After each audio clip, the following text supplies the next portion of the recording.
Assalamualaikum warahmatullahi wabarakatuh. Halo semua. Jadi, pada kesempatan kali ini kami akan mengerjakan tugas bahasa Indonesia, yaitu tugas cerdas isi bab 6 yang dibimbing oleh Ibu Nazita Hasni selaku guru bidang studi bahasa Indonesia. Jadi, pada tugas kali ini kami akan mewawancarai beberapa orang dan bertanya pendapat mereka akan suatu topik.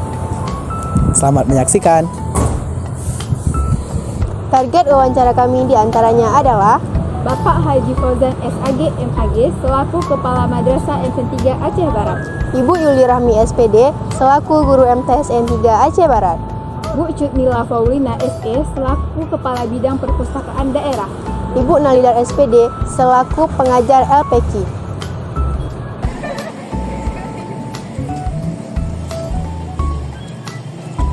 Kalian tahu nggak apa topik kami? Kalau belum tahu, yuk saksikan videonya.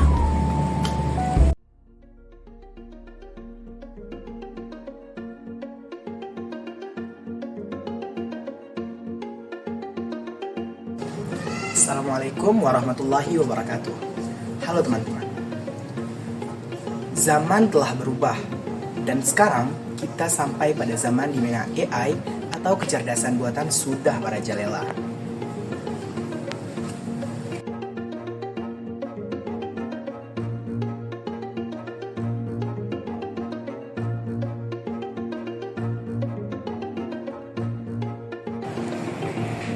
Di tengah masyarakat, maraknya kecanggihan teknologi telah menyebabkan banyak perubahan di dalam kehidupan kita sendiri.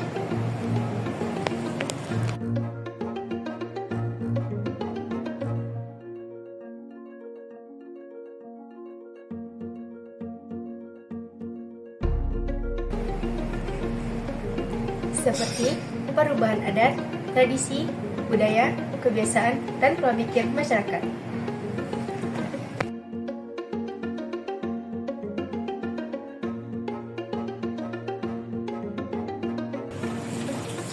Maka dari itu, penting bagi kita untuk menganalisis kembali tentang mana yang harus kita terima dan mana yang harus kita tolak.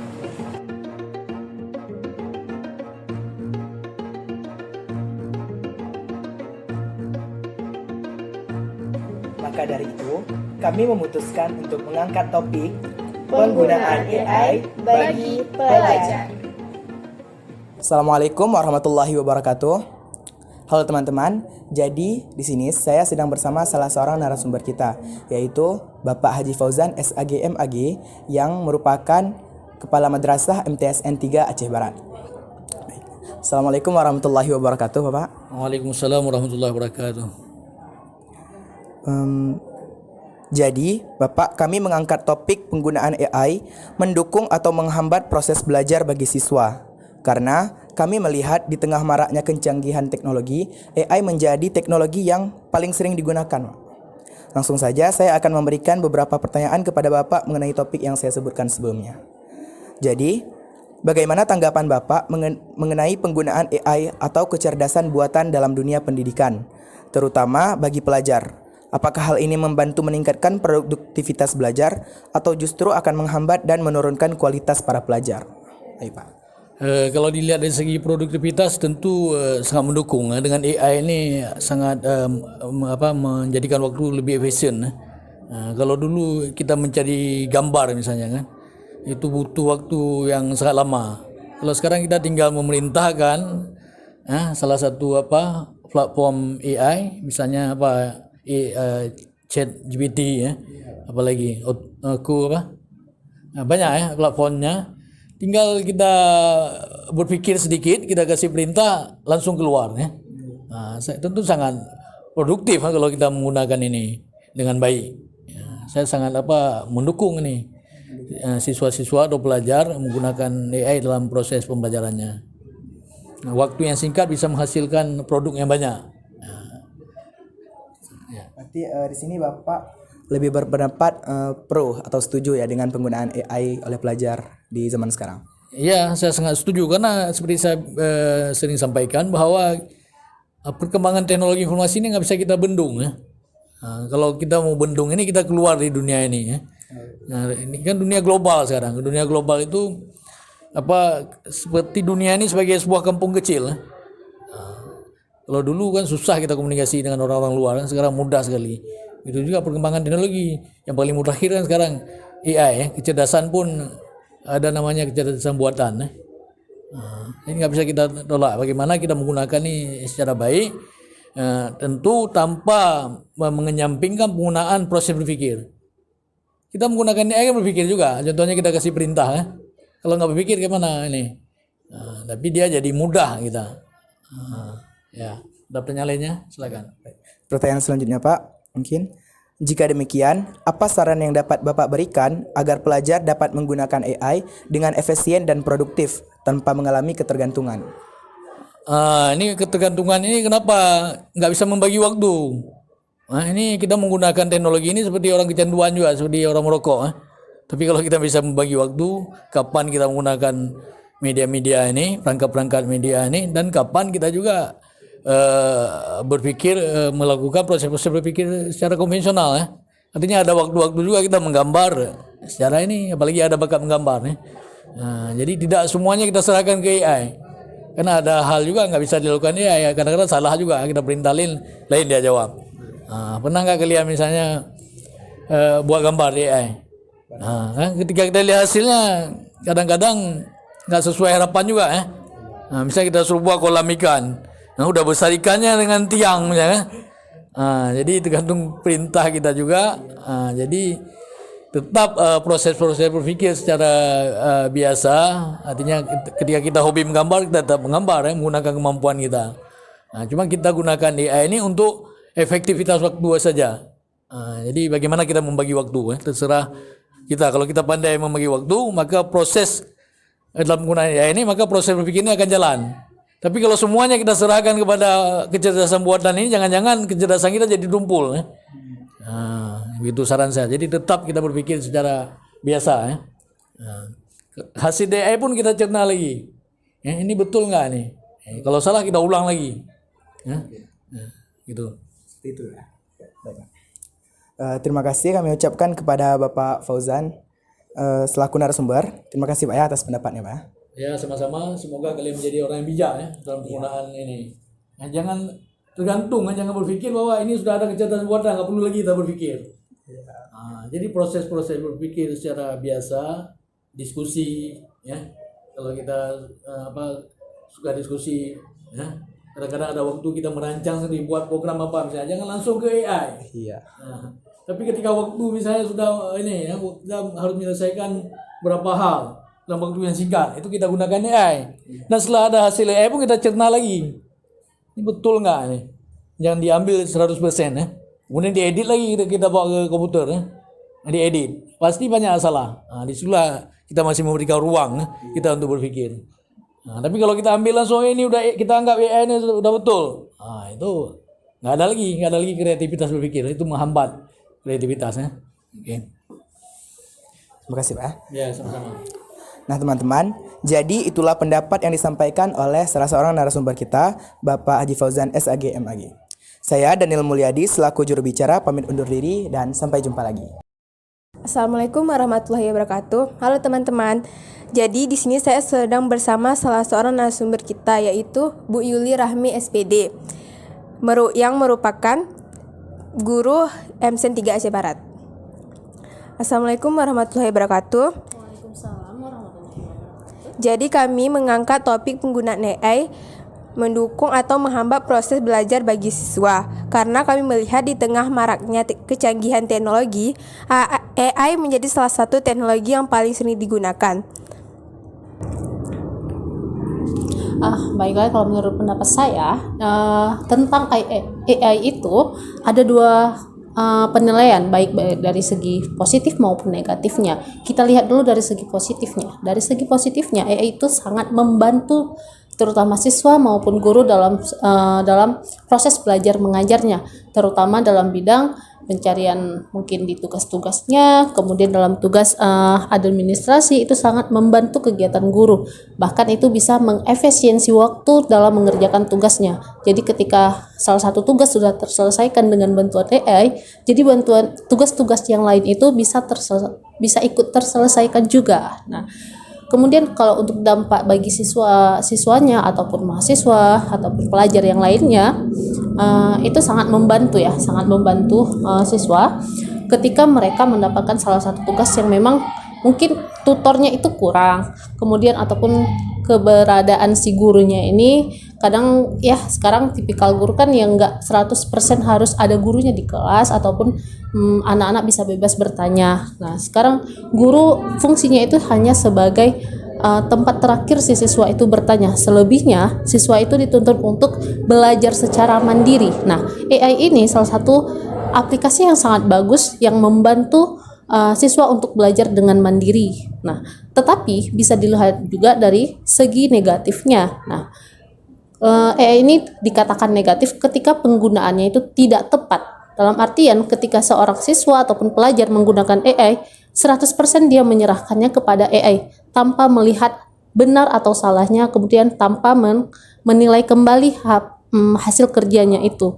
Makanya ketika itu terjadi, akhirnya si siswa mungkin sekali ataupun dua kali dia berhasil mendapatkan jawaban sesuai dengan apa yang diinginkan. Tapi ketika dia sudah ketergantungan kemudian si siswanya udah nggak mau lagi belajar sendiri ataupun mencari tahu lebih lanjut tentang itu, dia hanya terfokus sama AI-nya.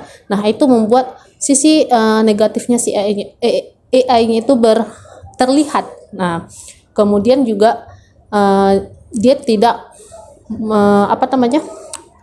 tidak menggunakan sumber yang lainnya. Dia cuma berpegang sama satu sumber saja, sedangkan seperti buku pegangan ataupun buku cetaknya itu sudah tidak digunakan lagi. Dan bahkan keseringannya mereka anak-anak yang sudah menggunakan AI ini lebih mempercayai jawaban dari si AI ini daripada dari sumber yang lain ataupun dari guru-gurunya. Itu sih kalau menurut Ibu. Jadi Ibu pro atau kontra? Ibu yang pro terhadap AI juga, karena tidak seluruhnya negatif, karena itu juga sangat banyak dampaknya, tapi jika digunakan dengan baik dan dengan bijak. Soal selanjutnya ya. Jika demikian, apa saran yang dapat Ibu berikan agar pelajar dapat menggunakan AI dengan efisien dan produktif tanpa mengalami ketergantungan? Oke. Yang pertama ya, balik lagi seperti yang katakan, gunakan aplikasi yang sudah ada atau yang kemudahan yang sudah dikasih itu dengan bijaksana. Nah, dalam artian jangan sampai kamu cuma berpegang teguh sama satu aplikasi itu, karena selama itu namanya aplikasi, itu namanya buatan manusia. Buatan manusia itu pasti ada atau sadar atau tidak sadarnya pasti ada kesalahannya ataupun sedikit teknisnya itu bisa mempengaruhi hal-hal yang lainnya. Maka gunakan apapun itu aplikasi yang sudah hal-hal yang memudahkan itu dengan bijaksana. Terima kasih saya ucapkan kepada Ibu Yuli Rahmi selaku narasumber. Terima kasih atas pendapatnya. Oke, sama-sama. Nah, teman-teman, jadi itulah pendapat yang disampaikan oleh narasumber kita, Bu Yuli Rahmi. Saya Fatia Zura selaku juru bicara pamit undur diri dan sampai jumpa. Assalamualaikum warahmatullahi wabarakatuh. Halo teman-teman. Jadi di sini saya sedang bersama salah seorang narasumber kita, yaitu Bu Cut Nila Faulina SE, yang merupakan Kepala Bidang Perpustakaan Umum.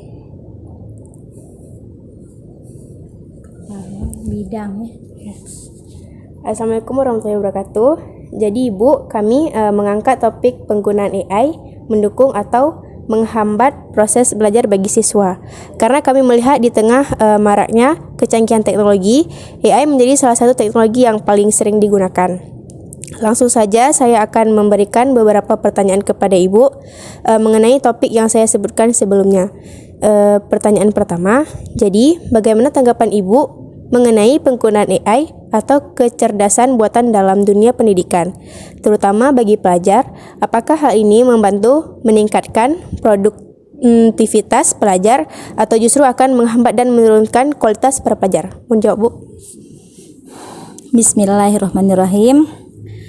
Kalau menurut Ibu, memang AI itu sangat mendukung untuk kreativitas belajar mengajar pelajar kan. Tetapi juga kita juga tidak boleh tergantung dengan IA tersebut, karena IA tersebut tidak mengajarkan kita dalam keadaan yang sebenarnya. Misalnya IA itu hanya menggambarkan sekilas dengan info, yang selebihnya kita harus harus banyak tahu dan mencari tahu lebih dalam, dan mencari siapa sumber-sumber yang ingin kita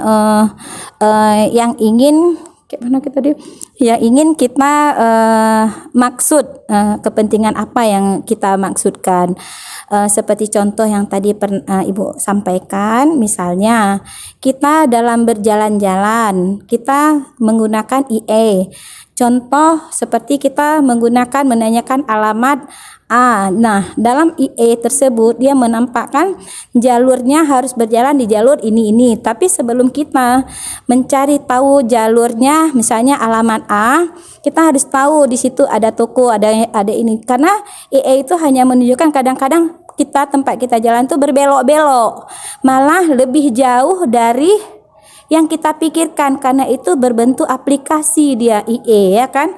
Contoh juga yang lain, misalnya kita masalah pengetahuan, sepertinya kita belajar ilmu agama.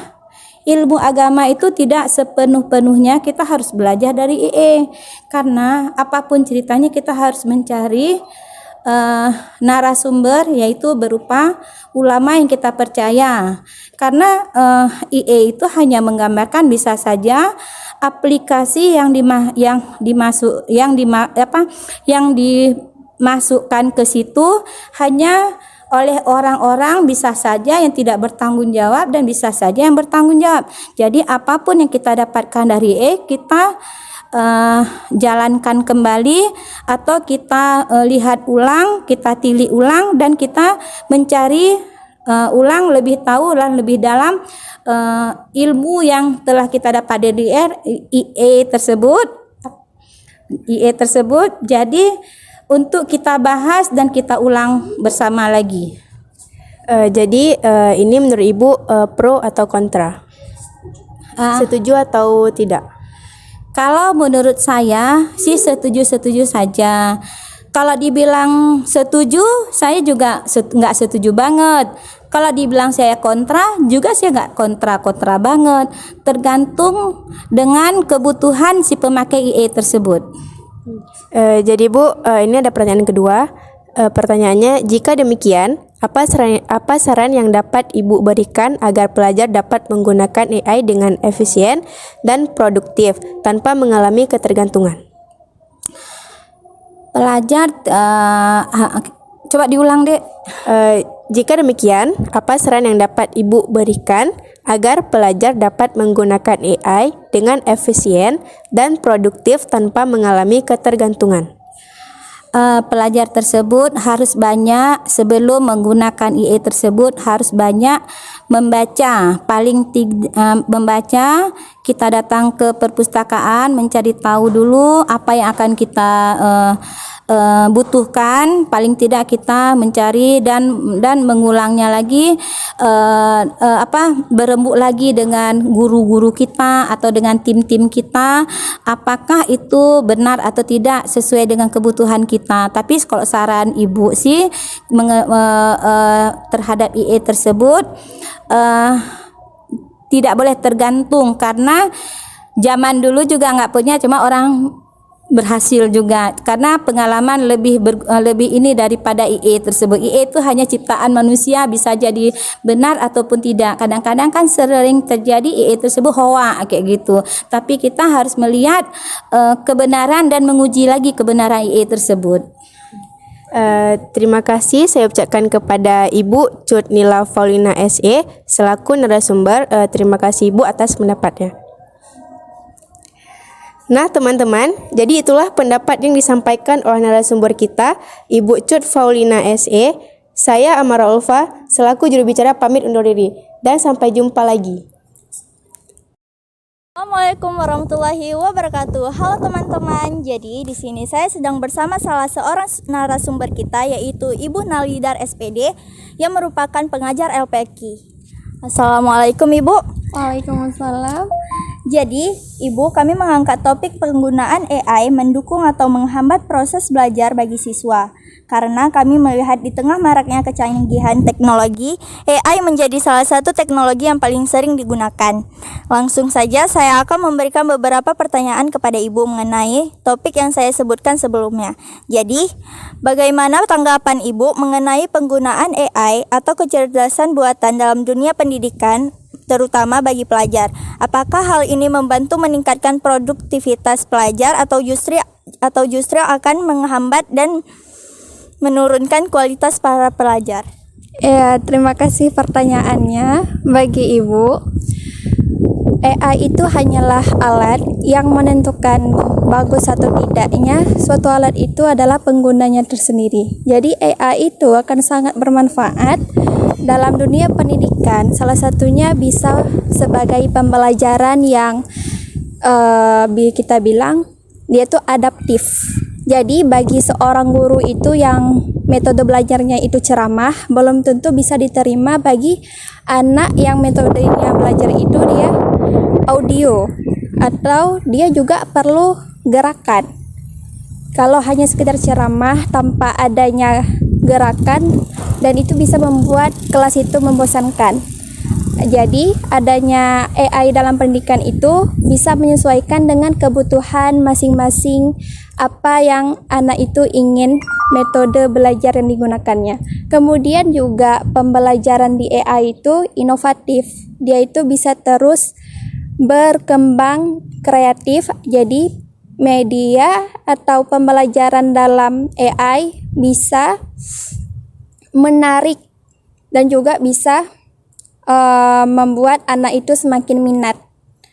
Kemudian juga AI sekarang tuh juga bisa membantu anak-anak disabilitas seperti yang ada pada penghambatan bicaranya.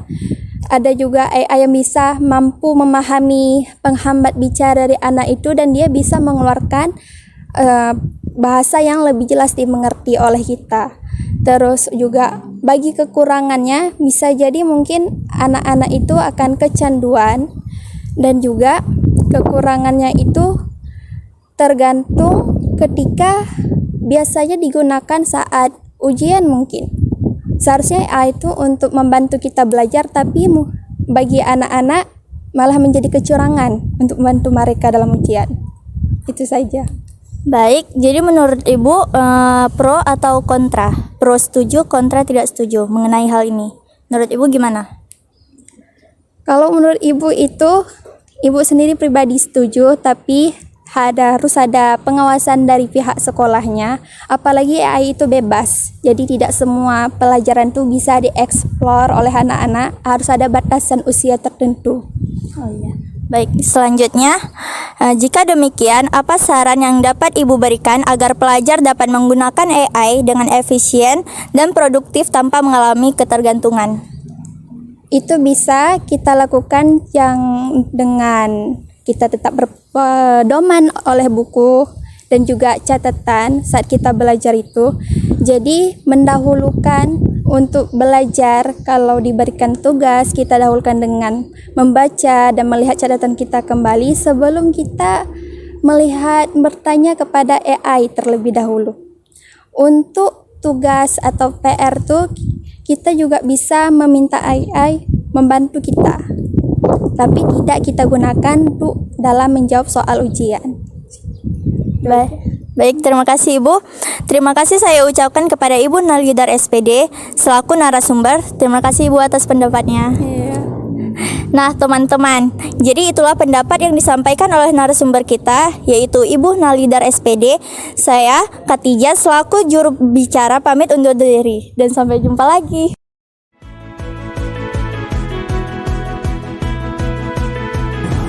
Dari wawancara-wawancara tadi, kalian tahu nggak apa tujuan dari topik kami? Bener banget, tujuan dari topik kami adalah mengetahui dampak penggunaan AI bagi pelajar.